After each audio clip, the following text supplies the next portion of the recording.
Pois é, Agatha, o Cássio Nunes Marques, seja por motivos certos, seja por motivos errados, qualquer interesse político que tivesse nessa decisão, ele deu o voto e a argumentação correta nesse caso. Obviamente, eu já critiquei várias outras decisões e votos dele, mas ele repetiu praticamente toda a argumentação com o juridiquês dele, citando jurisprudência que eu vinha fazendo no programa em rede nacional Salve Salve Band News.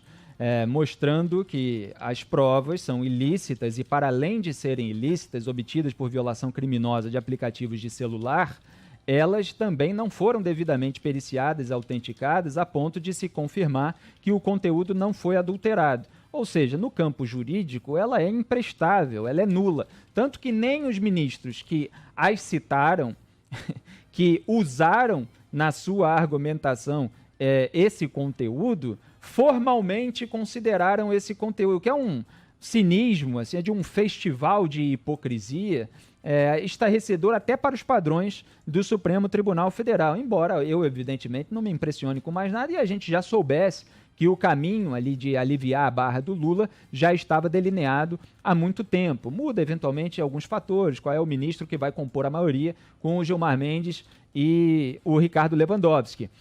O juiz federal do TRF1 de São Paulo, desde 2010, Fausto de Sanctis, havia dado uma entrevista à Folha de São Paulo, que eu até citei ontem, e num trecho ele disse aquilo que eu venho repetindo: a prova é absolutamente nula e nem sequer pode ser produzida uma perícia para confirmar a sua veracidade. Um ambiente assim é imprestável para a justiça. O invasor pode manipular a informação. É diferente do caso do Wikileaks, em que houve obtenção de documentação que era sigilosa, mas era oficial. O documento por si só, nesse caso do Wikileaks, é confiável. Quando há a possibilidade de os hackers terem manipulado as informações, nós estamos no campo do nada. Nada é prestável juridicamente, tudo é nulo do ponto de vista jurídico. Essa foi a declaração do Fausto de Sanctis e o Nunes Marques, porque cada hora ele é chamado de um nome, né? Cássio Marques, Nunes Marques, Cássio Nunes, e às vezes até a gente se confunde na hora de falar. Ele repetiu toda essa argumentação e mostrando com a devida vênia, mas sem deixar de ser firme nesse ponto em relação à posição dos outros, que legitimar o produto de crimes e não autenticados, não periciados, era incentivar indiretamente a criminalidade. Foi isso que, na prática, foi feito no Supremo Tribunal Federal, a criminalidade por parte de condenados, por parte de réus, contra os seus investigadores. Ele falou em todas as hipóteses. Então, réus vão poder contratar hackers, quer dizer, vai haver um estímulo indireto a esse tipo de atitude. E é isso que foi endossado na prática, evidentemente.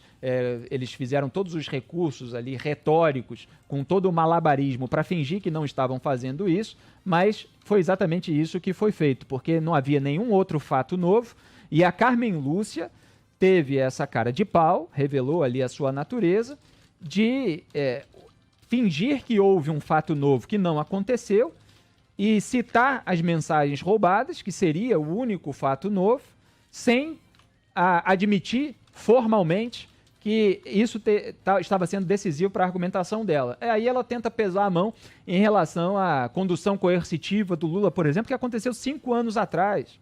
Então há medidas que são tomadas em instâncias, como a primeira, que podem ser derrubadas pela análise de instâncias superiores, no sistema de freios e contrapesos da justiça. Isso é completamente diferente de você usar determinadas medidas com margem de interpretação variada para decretar a parcialidade de um juiz. Porque para decretar essa falta de imparcialidade, para ser mais preciso juridicamente, é preciso atender a alguns critérios objetivos em relação ao fator decisivo no julgamento do próprio réu. E isso foi apontado em todos os detalhes pelo ministro Luiz Edson Fachin, que deu uma aula para Carmen Lúcia, que deu um voto rasteiro. Aí você vê, evidentemente, aí todo o pessoal que está celebrando as decisões a favor da impunidade, falando, olha, como ela foi objetiva e tal, tudo conversa fiada, foi rasteira. Como foi, inclusive, quando ajudou o Gilmar Mendes, amiguinho dela, a salvar o Aécio Neves, quando decidiu, foi o voto de desempate no plenário do Supremo, pelo encaminhamento das medidas cautelares que haviam sido decretadas contra o Aécio pela primeira turma do STF ao Congresso Nacional. E aí os pares do Aécio acabaram salvando o Aécio de perder o mandato, de passar por recolhimento noturno, etc. Então a Carmen Lúcia agora ela se bandeou novamente aí para o lado do Gilmar Mendes. E vale lembrar que eu estou fazendo um resumo, evidentemente vou comentar em maiores detalhes de tarde, que a Carmen Lúcia foi indicada pelo próprio Lula ao Supremo Tribunal Federal, o Ricardo Lewandowski foi indicado pelo próprio Lula e sempre votou a favor do Lula, e o Gilmar Mendes foi indicado pelo FHC, do PSDB, o mesmo PSDB, do José Serra e do Geraldo Alckmin, que foram denunciados pela Lava Jato, depois das investigações decorrentes da delação da Odebrecht, fechada graças ao trabalho da Força Tarefa de Curitiba e do então juiz Sérgio Moro, que decretou prisões preventivas do Marcelo Odebrecht.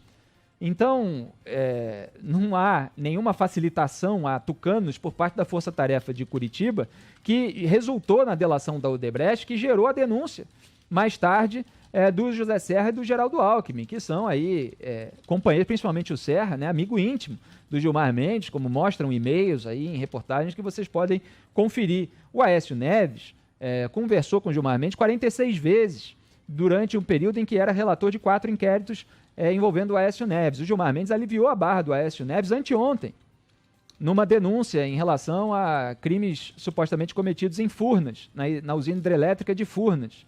Gilmar Mendes tomou essa decisão favorável ao amigo íntimo dele, amigo com quem ele tinha dezenas de conversas de até 8 minutos, de acordo com o relatório da Polícia Federal. Ontem mesmo, Gilmar Mendes aliviou a barra do primo do ex-governador Beto Richa, também do PSDB. O Gilmar Mendes aliviou a barra do Paulo Preto, e quando isso aconteceu, a Luísio Nunes, também do PSDB, numa conversa de WhatsApp, que acabou vindo à tona, falou que o nosso causídico, o nosso defensor, né, é isso que significa, é foda, foi a palavra que ele usou e eu tenho que repetir aqui o vocabulário chulo. Nosso, do PSDB, dos tucanos, e o Gilmar está lá dando um monte de decisões a favor dos tucanos, e vocês vão ver mais adiante, quando chegar a caso do Serra, se chegar, como ele vai dar a decisão favorável e vai ter o apoio daqueles ministros indicados pelo Lula, que ele ajudou a aliviar a barra do Lula. Então, são essas articulações que produzem essas argumentações rasteiras. O Gilmar Mendes deu um piti depois da argumentação sólida, técnica, nesse caso, por parte do Cássio Nunes Marques, e tentou ali pressionar a Carmen Lúcia a ficar do lado dele, o que ele já devia saber que iria acontecer. E ela passou essa vergonha, vai ser sempre lembrada como a ministra que alterou seu voto a partir de novas provas ilícitas e não autenticadas. Vale a pena, quem tiver curiosidade, quem for da área jurídica, ver o voto do Fachin, que ele citou tribunais europeus, deu uma aula sobre falta de imparcialidade e como isso pode ser detectado. E, como disse o Deltan Dallagnol no Twitter, não basta, citando o ministro, não basta tratamento diferenciado, é preciso que tenha sido decisivo para o resultado do julgamento. E aí ele mostra como a condução coercitiva não foi outras decisões que eles usaram para tentar pesar a mão, embora estivessem se baseando nas mensagens roubadas.